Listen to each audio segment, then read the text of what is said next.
Hi guys! Another recipe tayo today. Bilangaw. So, ayan. Magluluto tayo ng arroz caldo. So, meron tayo ditong bawang, dahon ng sibuyas, luya, manok, at bigas. Ayan siya. So, tara, luto tayo.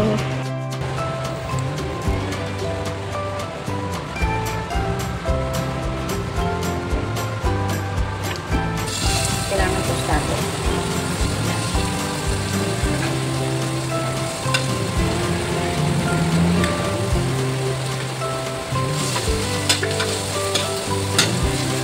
Tutustahin lang natin ito guys.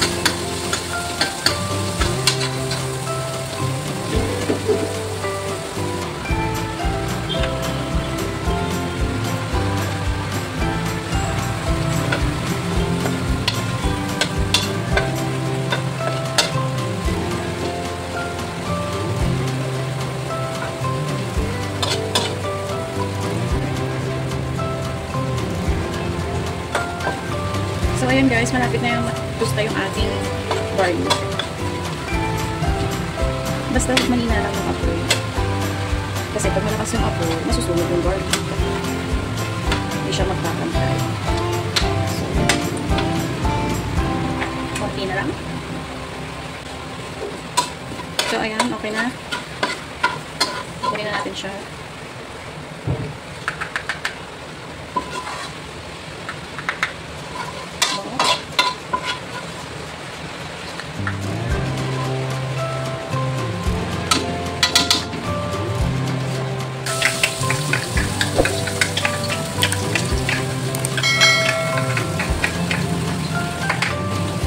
Isunod na natin agad-agad yung sibuyas.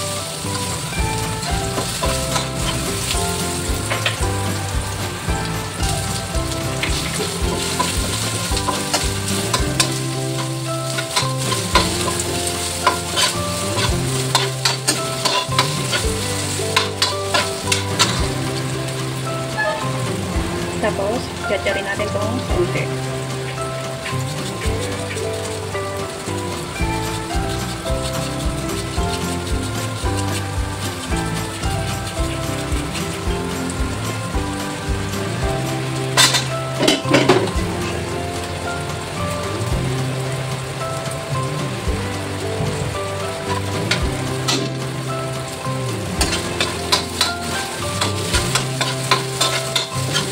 Tapos, ilagay natin yung ating mga.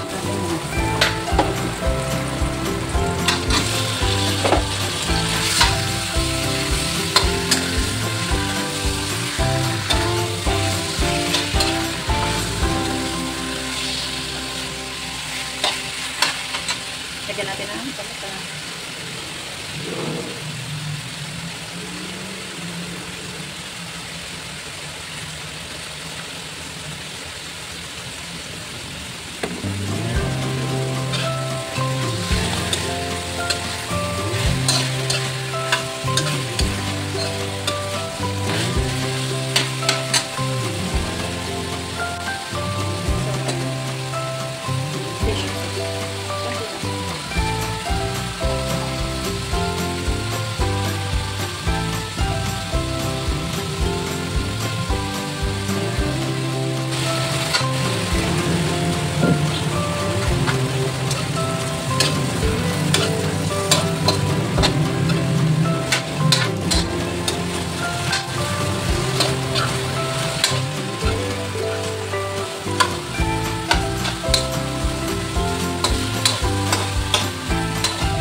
So, ayun guys, lalagyan na natin itong ating bigas. Lagyan na natin siya. Marugasan na rin ito.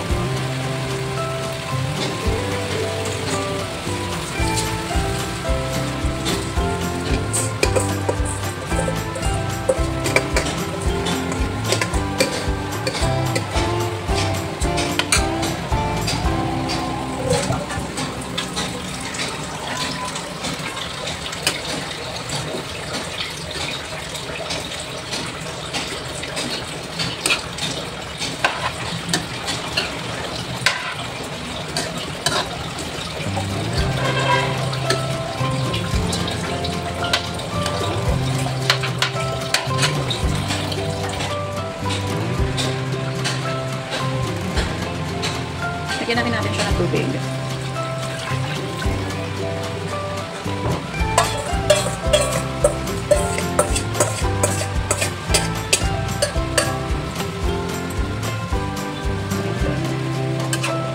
Tapos, antayin lang natin siyang maluto yung bigas. Antayin na lang natin maluto yung bigas. Kaya ako siya nilagyan ng luyang dilaw para may kulay. Diba? Ganda ng kulay dilaw, orange. So guys, ito na yung ating luto. Pakutuloy pa natin siya kasi nagdagdag pa ulit ng tubig. So yan, tsaka hindi pa okay yung bigas. Hindi pa siya okay. Kailangan mas malambot pa siya. Yan. So naglagay pala ako dito ng isang Nor cube. Hindi ko na na-video kanina. So yun, naglagay ako ng Nor cube chicken. Yan siya. Bagay na bagay ito kasi maulan. Maulan ngayon, may bagyo. Yan, kaya maglugaw tayo. So ayan ang ating lugaw. So guys, ito na yung ating arroz caldo. So ayan na siya. Kung nagustuhan nyo ang ating recipe today, please like, comment, share, and subscribe. Thank you guys!